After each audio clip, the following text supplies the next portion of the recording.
Hello people, welcome to an episode of Bethel Brothers Hot Rod. Today me and Grumpy Smurf over here are taking out the A.I.R pump for the emission systems in Project Good Deed. And today we will probably also be going over Joe's 47 board. There's a lot of details on it. Small pump's right here. That's the A.I.R pump.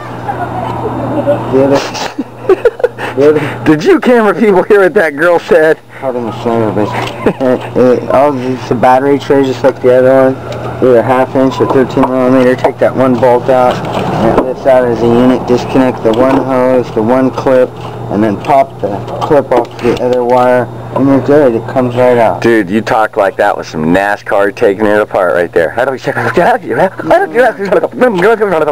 Unplug, unclip. You take off these star bolts, or T45s is what they call them? Whatever.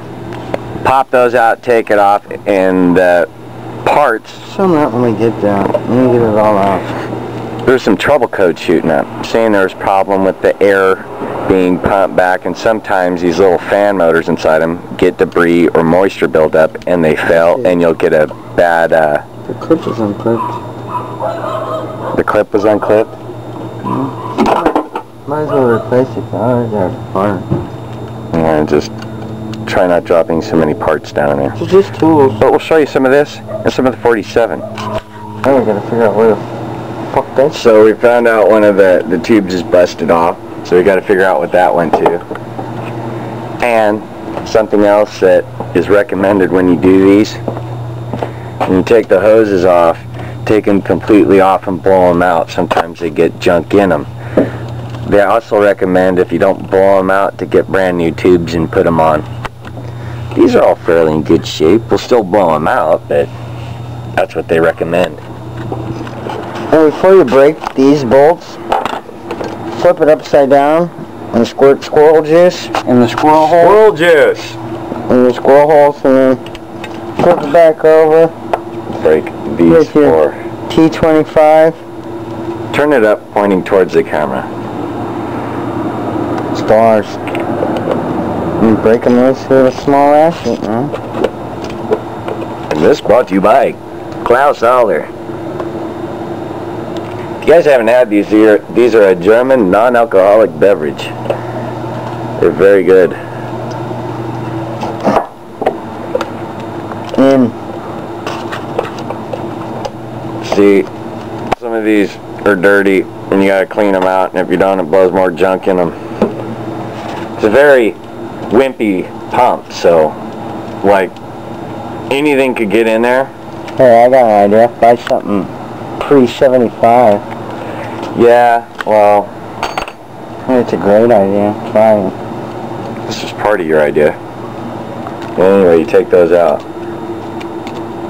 Top comes off. I'll go get new parts, and we'll start putting new parts on old parts. Yay. And we'll figure out what was jammed up in there. Unit comes out. See that? Woo! No, it's fun.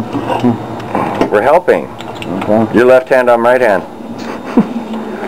And it's a junkyard part that was put in there, as you can see by said junkyard writing. Dave, 28. So it's probably a good indication that said part is probably screwed up and fouled. Well, you can hear it when it starts up. It goes. So, and these, if you do not fix them, yeah, you can drive around, but if you don't fix them, it causes problems. It'll cause... Up your car converter. Good luck finding a new one. $175. Yeah, you got to cut them off. Weld it in. O2 sensors, weld them in. You're a turd poker and you're paying $500. So these are about 115 bucks after taxes and junk here in the U.S. So it's worth it versus taking the whole exhaust system out and trying to re-weld everything. And you got to remember, when you're re-welding, stuff's going to move and warp, dude. So it may not fit all bitchin' like it did before. So comparatively speaking, this is a cheaper fix. I'll go get the other parts. So we got the parts box. A.I.R pump. You'll have to trust me because the camera won't focus. Little box of assorted parts. There's this old gasket on the inside of this top. You have to reuse this plastic piece. And man, when he cracked this open, it smelled like ass in a big way. So what I'm going to do is I'm going to dig this out, put this new gasket in, and you get all of your new screws and stuff, so don't really worry about the old ones. And do yourself a favor. Put some of that on this. When you have new ones right here. Okay. Well, if you have to use the old ones, put some juice on them so you don't crack them off when you put them on. So yeah, I'm going to replace that, and then we'll come back and that'll be assembled. New gasket is in place.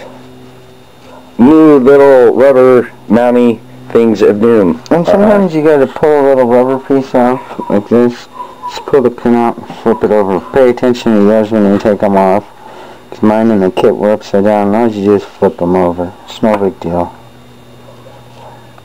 Seen it once in a movie. Now I'm gonna flip this over and put it on top. Yeah, that's what I would do.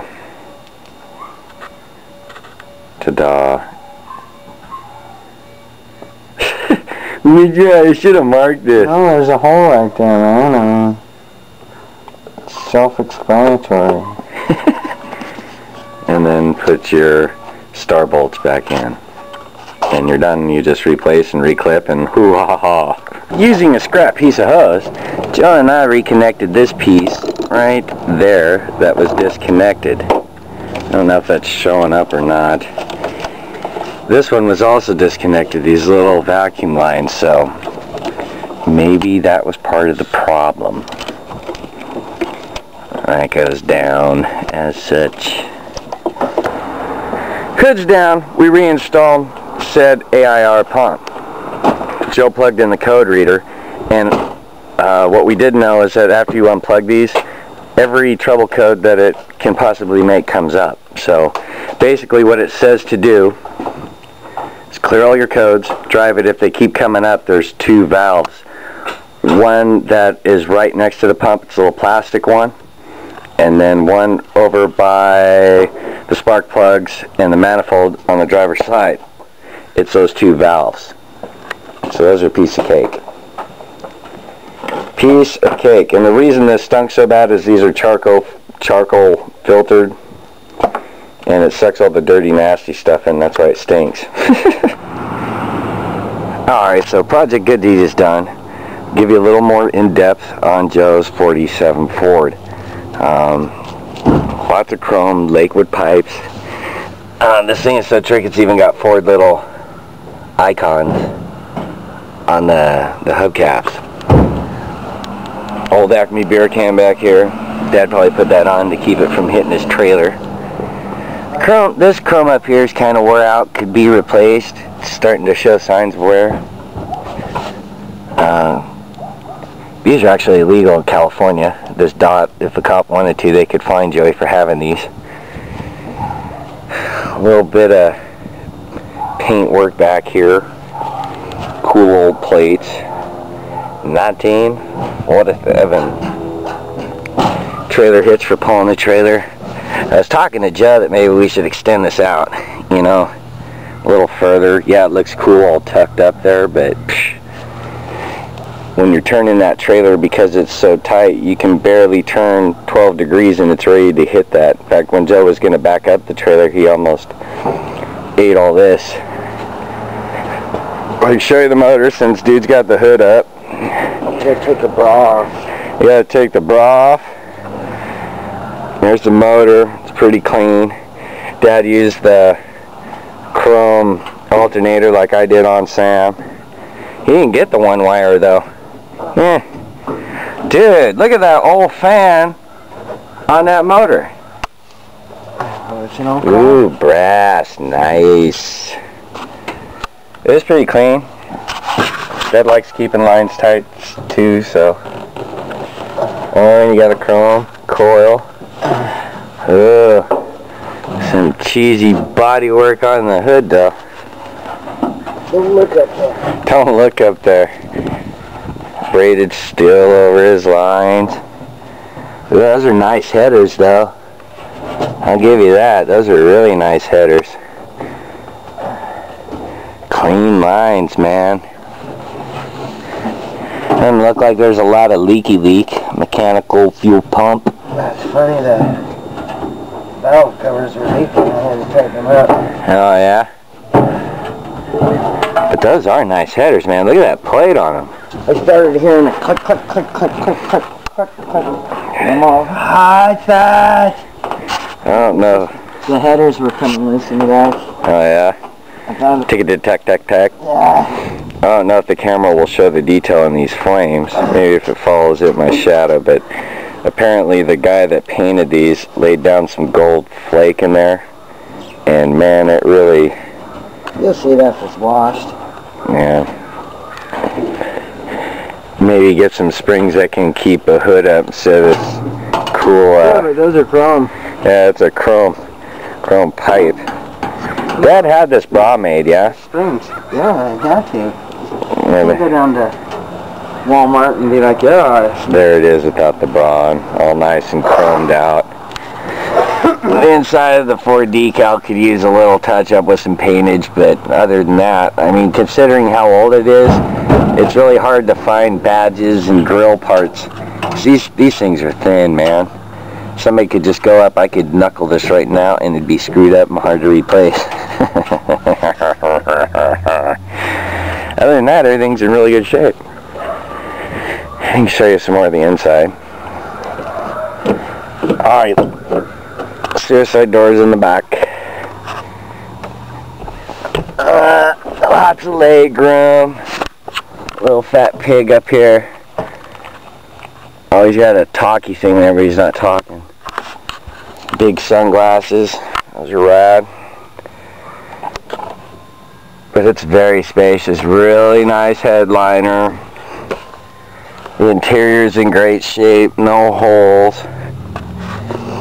I do not like this stupid yellow fabric. I showed this last time. But maybe after Joe's done washing it, he'll take it out for a ride and we'll start it up. Be the crescendo to said video. About to start. 47 up. Take it for a little spin. It's a column shifter. Way on. Get the blast out the pipes. Belt squeaking a little from the water. Column shifter.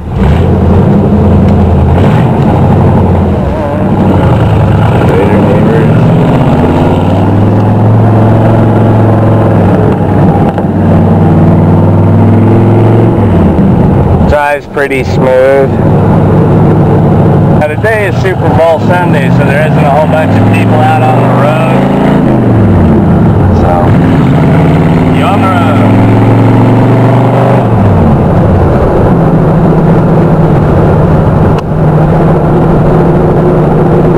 The ship's a little weird to figure out, but other than that, let's check it. It's a smooth ride.